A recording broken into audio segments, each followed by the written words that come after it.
नमस्कार, मैं Subodh Pandey Hindi educational channel में मैं आपका स्वागत करता हूं। आज मैं आपके समक्ष आधुनिक हिंदी साहित्य के द्विवेदी युग के महान कवि व कहानीकार सियाराम शरण गुप्त द्वारा रचित काकी कहानी को लेकर उपस्थित हुआ हूं। एक वीडियो के रूप में मैंने काकी कहानी को दो भागों में बांटा है। प्रथम भाग में मैंने काकी कहानी का मूल भाव या सार या सारांश या कथानक को प्रस्तुत किया है, जबकि दूसरे भाग में यानी इस वीडियो में मैं इस कहानी का उद्देश्य या संदेश तथा शीर्षक या नामकरण की सार्थकता को प्रस्तुत करना चाहता हूं। द्विवेदी युग के श्रेष्ठ कवि व कहानीकार सियाराम शरण गुप्त जी का सामान्य परिचय उनके द्वारा रचित एक फूल की चाह शीर्षक कविता पर वीडियो बनाते वक्त मैं दे चुका हूं। अतः आप उनका सामान्य साहित्यिक परिचय वहीं से प्राप्त कर लें। यही नहीं, यदि आप मेरे द्वारा तैयार किए गए अन्य वीडियो के बारे में जानना चाहते हैं तो डिस्क्रिप्शन में मैंने उसका लिंक दे दिया है। तो आइए अब मैं आपके समक्ष पार्ट 2 वीडियो के रूप में श्री सियाराम शरण गुप्त द्वारा रचित काकी कहानी का उद्देश्य या संदेश तथा शीर्षक या नामकरण की सार्थकता को आपके समक्ष अत्यंत ही सरल भाषा में प्रस्तुत करने का प्रयास करता हूं। इसे आप ध्यान देकर सुनिएगा। सियाराम शरण गुप्त द्वारा रचित काकी कहानी का उद्देश्य या संदेश। सियाराम शरण गुप्त आधुनिक हिंदी साहित्य के अंतर्गत द्विवेदी युग के एक श्रेष्ठ कवि व कहानीकार हैं।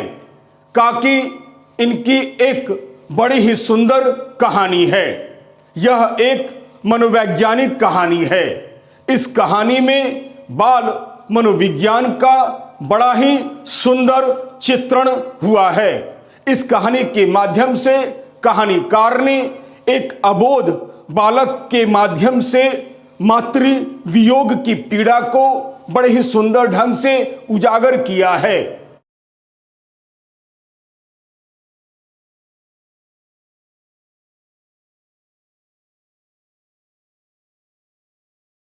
यह एक उद्देश्य प्रधान कहानी है। इस कहानी में दो प्रमुख उद्देश्य छिपे हुए हैं। कहानी का पहला उद्देश्य एक बालक के मन में अपनी माता के प्रति प्रेम को दर्शाना है। संसार में मां से बढ़कर कोई भी वस्तु नहीं होती है। संसार की बहुत सी चीजें हम धन दौलत के द्वारा प्राप्त कर सकते हैं या खरीद सकते हैं, परंतु मां का वात्सल्य नहीं, एक मां की ममता नहीं। नन्हे बच्चों का छोटा सा संसार तो मुख्य रूप से मां की ममता के चारों ओर सीमित रहता है। वह अपनी मां को अपना स्नेह व वात्सल्य प्रदान करता है। छोटे छोटे बच्चे मातृवियोग की पीड़ा को किसी भी प्रकार सहन नहीं कर पाते हैं। लेखक ने अपनी सशक्त लेखनी के द्वारा नन्हे श्यामू के माध्यम से प्रत्येक मातृविहीन बालक की मनोव्यथा को बहुत ही मार्मिकता से अभिव्यक्त किया है।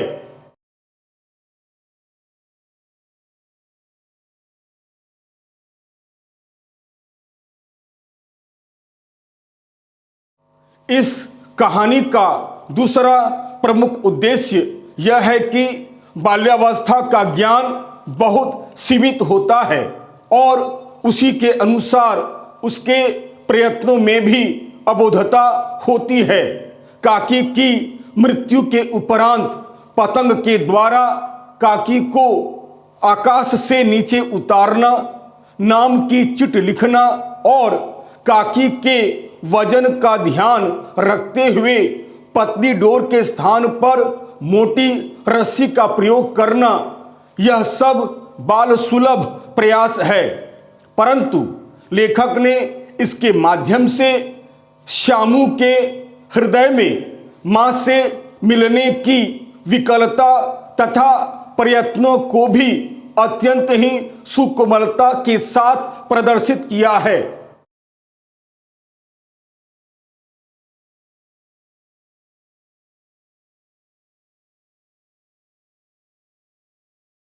अतः उन्हें किसी कार्य के लिए दोषी ठहराने से पहले हमें यह जान लेना चाहिए कि उन्होंने यह कार्य किस उद्देश्य से किया है तथा क्यों किया है एवं कौन सी परिस्थितियों में किया है तथा इसके लिए उत्तरदायी कौन है।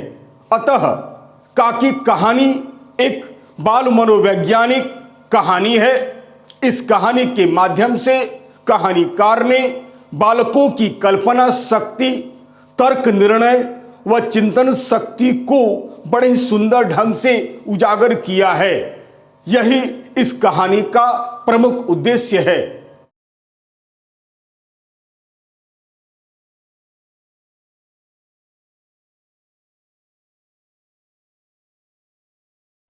आइए अब मैं आपके समक्ष सियाराम शरण गुप्त द्वारा रचित काकी कहानी का शीर्षक या नामकरण की सार्थकता पर अपने विचार को आपके समक्ष प्रस्तुत करने का प्रयास करता हूं। इसे आप ध्यान देकर सुनिएगा। सियाराम शरण गुप्त कृत काकी कहानी का शीर्षक या नामकरण। सियाराम शरण गुप्त आधुनिक हिंदी साहित्य के अंतर्गत द्विवेदी युग के एक श्रेष्ठ कवि व कहानीकार हैं। काकी इनकी एक बड़ी ही सुंदर कहानी है। यह एक मनोवैज्ञानिक कहानी है। इस कहानी में बाल मनोविज्ञान का बड़ा ही सुंदर चित्रण हुआ है। इस कहानी के माध्यम से कहानीकार ने एक अबोध बालक के द्वारा मातृवियोग की पीड़ा को बड़े ही सुंदर ढंग से उजागर किया है।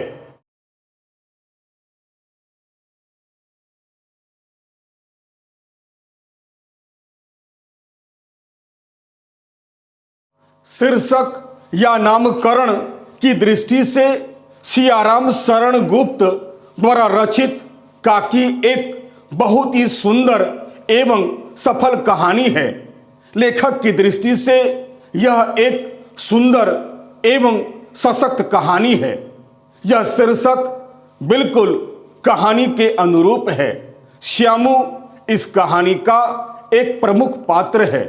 संपूर्ण कहानी एक छोटे से बालक यानी श्यामू के द्वारा मृत काकी को पुनः प्राप्त करने की खोज पर आधारित है। श्यामू इसके लिए अथक प्रयत्न करता है। काकी को जमीन पर लाने के लिए पतंग उड़ाना चाहता है, जिसके लिए चोरी भी करता है।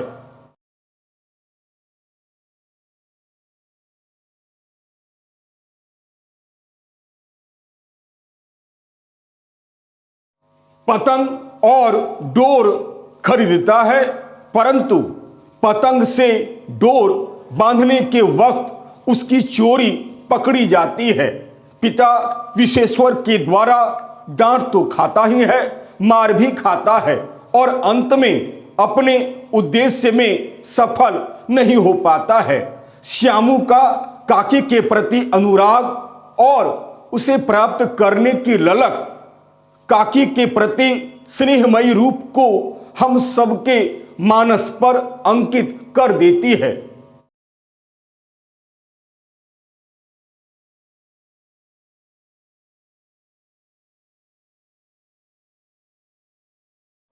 जीवन की नश्वरता से भी हम भली भांति परिचित हो जाते हैं। हम भली भांति जानते हैं कि मृत्यु के पश्चात पंचभूत शरीर पंचभूत में ही मिल जाता है। जिसकी मृत्यु एक बार हो जाती है वह कभी लौट कर नहीं आता है। पर श्यामू की तरह सब कुछ जानते हुए भी हमारी भी अप्रकट इच्छा यही रहती है कि काकी राम के घर से पृथ्वी पर लौट कर आए। श्यामू एक अबोध बालक होने के कारण संभवतः इस सत्य से अनजान है। इसीलिए मृत काकी को जमीन पर लाने के लिए पतंग उड़ाना चाहता है और पतंग के द्वारा काकी को जमीन पर लाना चाहता है। इस प्रकार यह शीर्षक या नामकरण एक सीधा सादा तथा छोटा सा शीर्षक है, लेकिन भावपूर्ण शीर्षक या नामकरण है। अतः प्रत्येक दृष्टि से काकी शीर्षक कहानी के अनुरूप तथा युक्ति संगत है।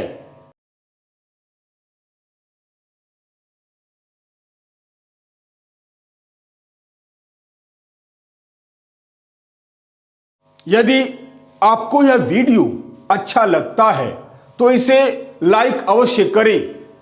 अपने सगे संबंधियों को भी इसे शेयर करना बिल्कुल नहीं भूलें। हाँ, और चलते चलते मेरे इस चैनल को, मेरे इस वीडियो को आप अवश्य सब्सक्राइब करें। याद रखिएगा, मेरा यह चैनल, मेरा यह वीडियो एक एजुकेशनल चैनल है।